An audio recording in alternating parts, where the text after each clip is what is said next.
श्री स्वामी समर्थ।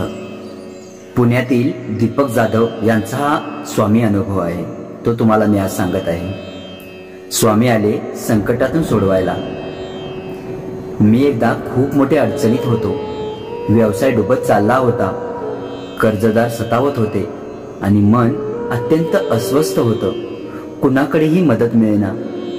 त्या रात्री झोपताना मी स्वामी समर्थांची मूर्ती समोर ठेवून डोळे मिटले।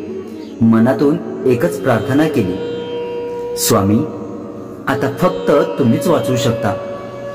त्या रात्री मला स्वप्नात स्वामी दिसले। त्यांनी हात वर करून सांगितलं, उद्या सूर्य उगवेल आणि तुझं नशीब फिरेल। आणि खरंच दुसऱ्या दिवशी सकाळी एक जुना मित्र अचानक भेटला आणि त्यांनी मला कामाची नवीन संधी दिली। हळूहळू सर्व काही पूर्ववत झालं। माझा ठाम विश्वास होता, स्वामी समर्थ कुठेही असले तरी भक्तांच्या हाकेला उत्तर देतात। ते फक्त श्रद्धा आणि संयमाची परीक्षा घेतात। श्री स्वामी समर्थ।